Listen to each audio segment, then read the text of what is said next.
नमस्कार दोस्तों, कैसे हो आप सब। उम्मीद है आप सब अच्छे होंगे और अपनी तैयारी को बड़े अच्छे ढंग से कर रहे होंगे।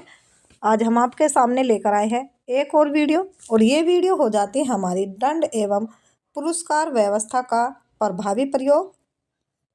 अगर आपने अभी तक हमारे चैनल को सब्सक्राइब नहीं किया है तो आप हमारे चैनल को सब्सक्राइब अवश्य करें और वीडियो को अपने दोस्तों में भी शेयर करें। तो चलिए देर ना करते हुए शुरू कर लेते हैं आज का यह वीडियो। और आज की हमारी वीडियो का पहला क्वेश्चन हो जाता है, पुरस्कार वंचित कार्य के साथ सुखद आचार्य स्थापित करने का साधन है। तो ये हो जाता है हरलोक। बालक के लिए सर्वप्रथम पुरस्कार है, तो बालक के लिए सर्वप्रथम पुरस्कार हो जाता है प्रशंसा तथा योग्यता।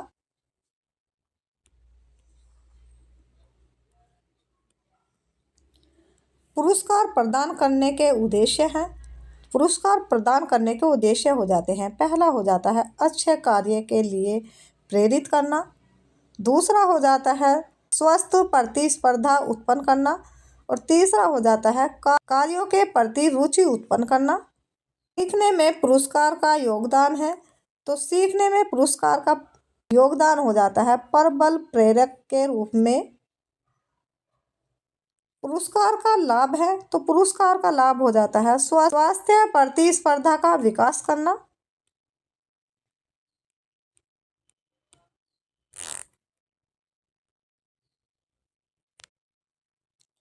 पुरस्कार देते समय ध्यान रखने योग्य आवश्यक बातें हैं, तो आवश्यक बातें हो जाती हैं पक्षपात नहीं होना चाहिए। पुरस्कार है, पुरस्कार हो जाता है बाह्य साधन। पुरस्कार सहायक होती है, तो पुरस्कार सहायक होती है पूर्ण बलन में। पुरस्कार का अभिप्रेरणा में स्थान है, तो पुरस्कार का अभिप्रेरणा में स्थान हो जाता है व्यवहार को अग्रसर करने के लिए। बालक के व्यवहार को पूर्ण बलन मिलता है, तो यह मिलता है पुरस्कार से। नवीन व्यवहार अर्जुन के लिए प्रेरक है, तो ये प्रेरक हो जाते हैं पुरस्कार। पुरस्कृत होने पर व्यवहार प्रतिमान की बारंबारता बढ़ जाती है, तो ये बढ़ जाती है क्रिया प्रसूत अनुकूलन प्रतिमान। पुरस्कार देना चाहिए, तो यह देना चाहिए पदक एवं प्रमाण पत्र के रूप में। क्रिया प्रसूत अनुकूलन प्रतिमान बारंबारता बढ़ जाती है, तो ये बढ़ जाती है पुरस्कार से। व्यक्ति को कार्य करने की प्रेरणा देता है, तो प्रेरणा देता है पुरस्कार।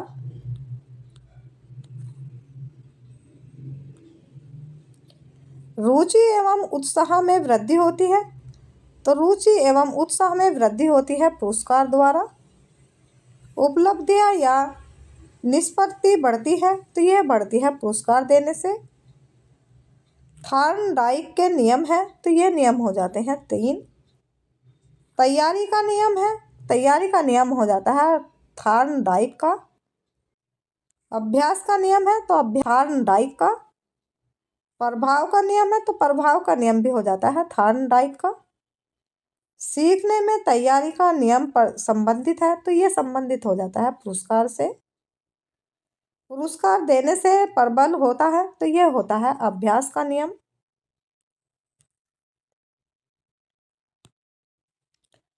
प्रभाव का नियम सीखने से सहायक है, सीखने में सहायक है, तो यह हो जाता है पुरस्कार के द्वारा।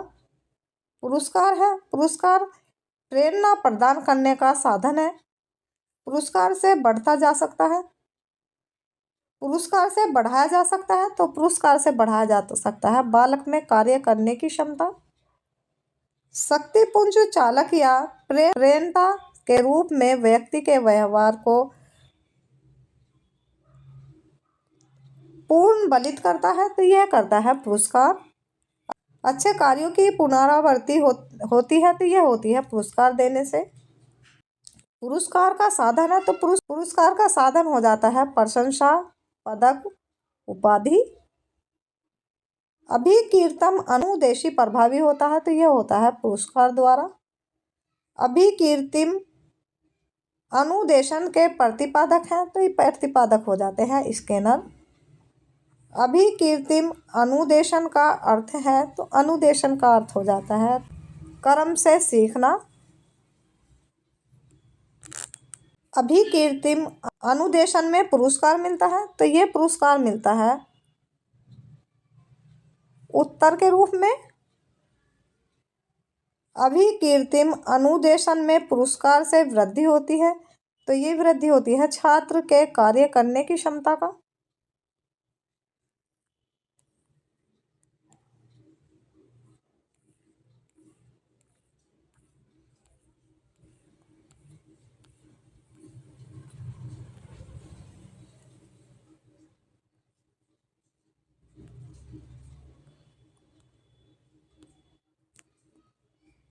अभिकीर्तिम अनुदेशन है तो ये हो जाते हैं सीखने की सरल विधि। अभिकीर्तिम अनुदेशन से पुनरावृत्ति होती है तो ये होती है अभ्यास की। पुरस्कार घोतक है तो ये हो जाता है शिक्षक एवं छात्र के मध्य सामंजस्य का। पुरस्कार देना चाहिए तो पुरस्कार देना चाहिए अर्जित योग्यता के लिए। पुरस्कार नहीं देना चाहिए तो पुरस्कार नहीं देना चाहिए साधारण एवं जन्मजात कार्यों के लिए।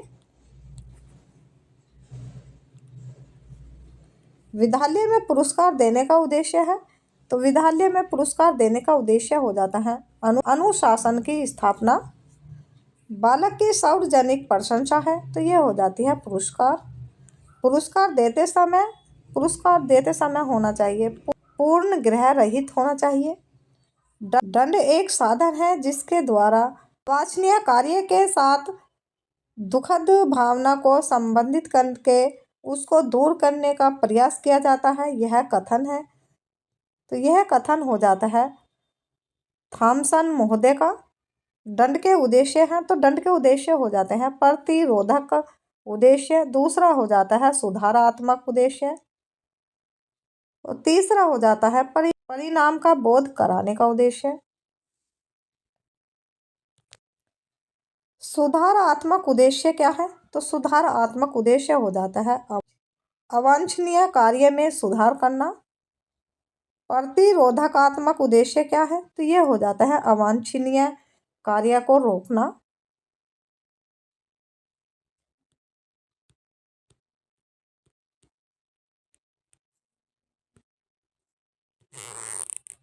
परिणाम का बोध करने का संबंध है तो यह हो जाता है दंड से। प्रतिशोधकात्मक उद्देश्य किसका है तो यह हो जाता है दंड का। सीखने में दंड का स्थान है तो सीखने में दंड का स्थान हो जाता है त्रुटियों में सुधार करना। बुरी आदतों से बचाव होता है तो यह होता है दंड के मध्य से। तो दंड माध्यम है तो दंड माध्यम हो जाता है सीखने के प्रति जागरूक बनाना। दंड का सर्वोत्तम उद्देश्य है तो ये उद्देश्य हो जाता है सुधारात्मक उद्देश्य। दंड देना चाहिए तो दंड देना चाहिए अपराध के अनुरूप।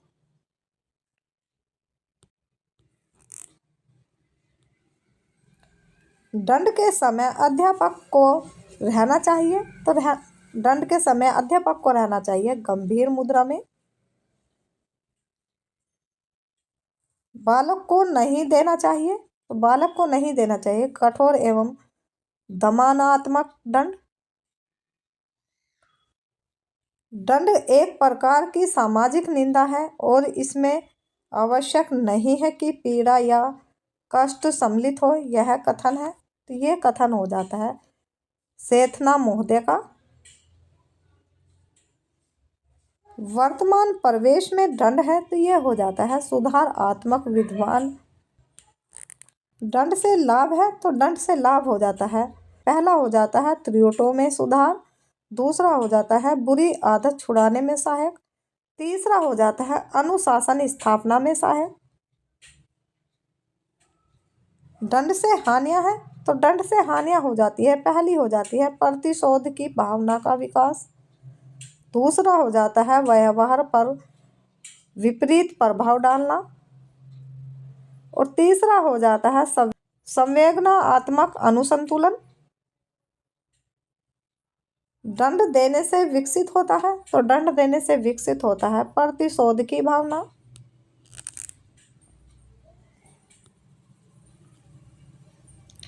दंड का बालक पर प्रभाव पड़ता है। दंड का बालक पर प्रभाव पड़ता है। व्यवहार पर विपरीत प्रभाव। दंड देने से बिगड़ता है संवेदनात्मक संतुलन।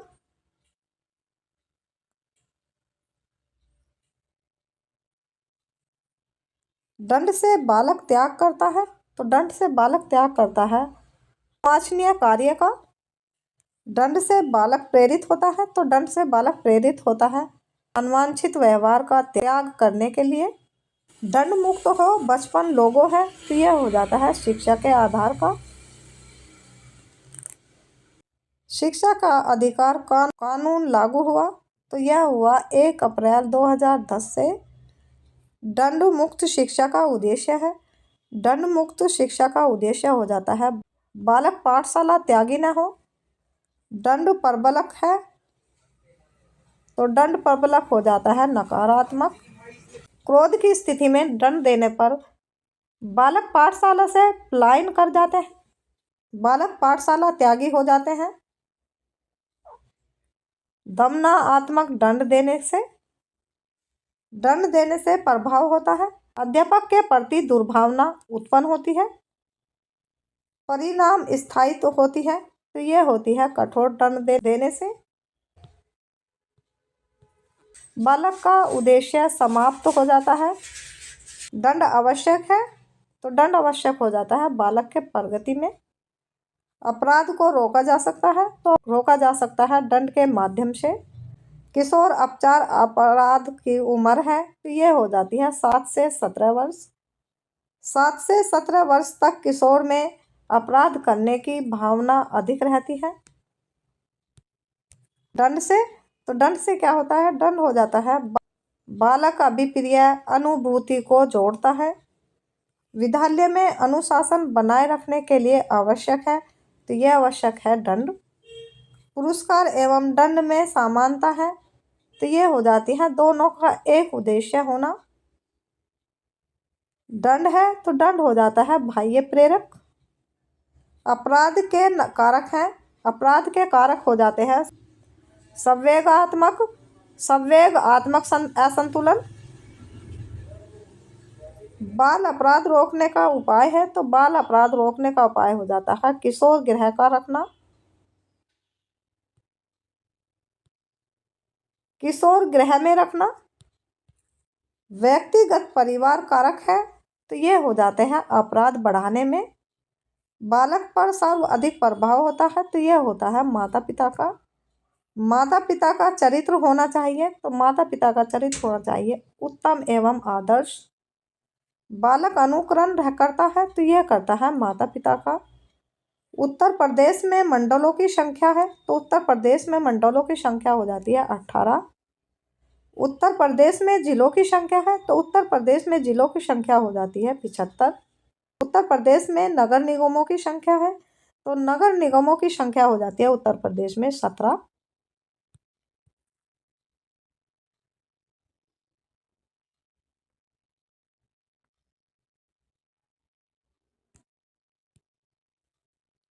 विद्यालय संगठन के मूलभूत सिद्धांत हैं तो मूलभूत सिद्धांत हो जाते हैं लोच का सिद्धांत, लोकतंत्रीय सिद्धांत, उपलब्ध साधनों के अधिकतम उपयोग का सिद्धांत। विद्यालय संगठन का उद्देश्य है तो विद्यालय संगठन का उद्देश्य हो जाता है बालकों का सर्वांगीण विकास करना। विद्यालय प्रशासन में कार्य को बांटा जाता है तो यह बांटा जाता है प्रशासकीय कार्य, नीति निर्धारणीय संबंधी कार्य। प्रधानाध्यापक का प्रशासनिक दायित्व है तो यह हो जाता है प्रबंध समिति से अच्छे संबंध कायम करना। विद्यालय का प्रधानाध्यापक होता है तो यह होता है विद्यालय का नेता, समाज का नेता। प्रधानाध्यापक का कार्य है तो प्रधानाध्यापक का कार्य हो जाता है नियोजन, शिक्षण कार्य, अनुशासन की स्थापना। प्रधानाध्यापक के परिनिरीक्षण कार्य में शामिल है तो परिनिरीक्षण कार्य में शामिल हो जाता है शिक्षण कार्य का परीक्षण, कार्य का निरीक्षण, मूल्यांकन। प्रधानाध्यापक के गुण है तो प्रधानाध्यापक के गुण हो जाते हैं नेतृत्व की क्षमता, व्यवहार कुशल।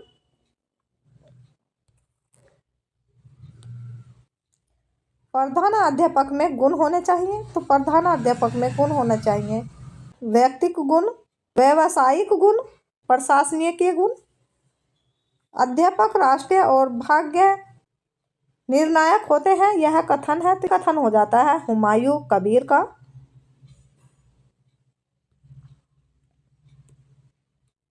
शिक्षा में व्यावसायिक गुणों में शामिल है, तो ये हो जाता है व्यावसायिक परीक्षण, व्यावसायिक निष्ठा। शिक्षा की जवाबदेही पर बल दिया है, तो ये दिया है राष्ट्रीय शिक्षा नीति 1986 पर। छात्राओं के वर्गीकरण के आधार हैं, तो छात्राओं के वर्गीकरण के आधार हो जाते हैं मानसिक आयु, रुचि, काल अनुसार आयु। उन्नति के भेद हैं, तो उन्नति के भेद हो जाते हैं वार्षिक उन्नति, त्रैमासिक शिक्षण उन्नति। भवन योजनाओं को विभक्त किया जाता है, तो यह किया जाता है दो में। स्कूल योजना में निम्न आकार की योजना आती है, तो स्कूल योजना में निम्न आकार की योजना हो जाती है ई व एच आकार की। दूसरी हो जाती है आई व टी आकार की, और तीसरी हो जाती है यू वाई व एल आकार की। बंद योजनाओं में आकार की योजनाएं आती हैं, तो ये आती हैं ठोस आयताकार, और दूसरी हो जाती है शून्य आयताकार।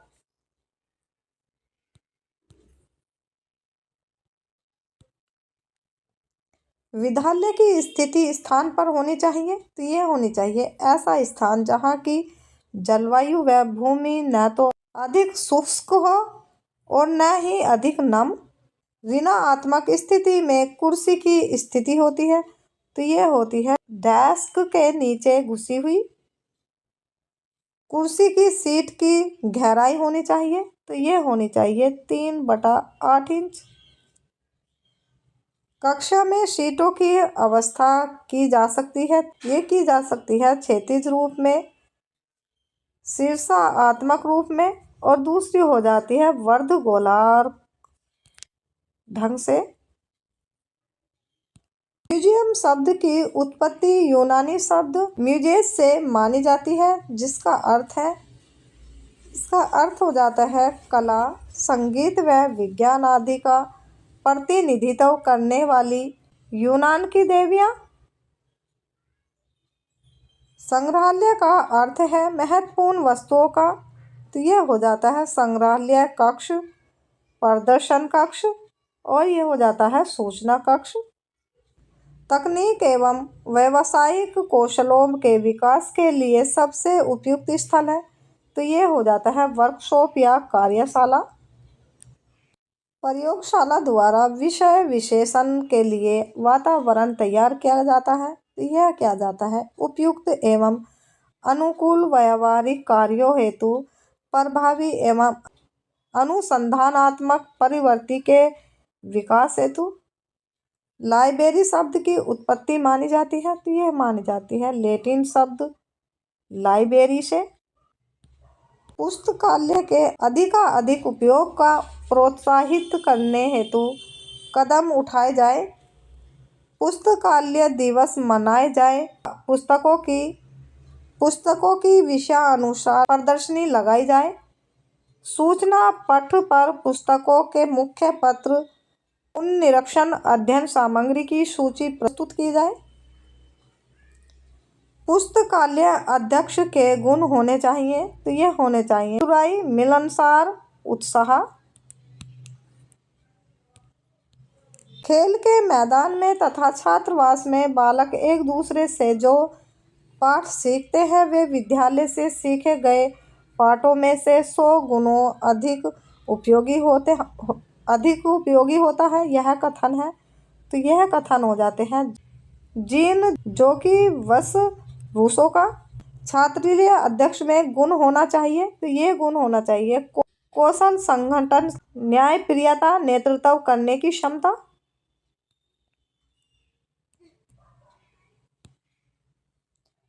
छात्रालय में नियम रजिस्टर होने चाहिए, तो ये होने चाहिए संपत्ति रजिस्टर, कैश बुक, प्रवेश रजिस्टर। विद्यालय अभिलेखन का उपयोग होता है तो यह होता है संदर्भ के लिए, निर्देशन के लिए और योजना के लिए। सर्विस बुक है तो सर्विस बुक हो जाती है कर्मचारी अधिकारी का सेवा अभिलेखन। विद्यालय इतिहास से संबंधित सूचना का लेखा रखा जाता है तो ये रखा जाता है विद्यालय कैलेंडर में। जर्नल लेजर अभिलेख का प्रकार है, अभिलेखन हो जाता है वित्त प्रकार के। पत्र प्राप्ति रजिस्टर है तो ये हो जाते हैं प्रशासनिक अभिलेख। बालक की शारीरिक एवं शैक्षिक उपलब्धियों का लेखा जोखा रखा जाता है तो ये रखा जाता है सचिव अभिलेख में। कार्यालय को विद्यालय का नाड़ी संस्था कहा है तो यह कहा है राय बरन ने।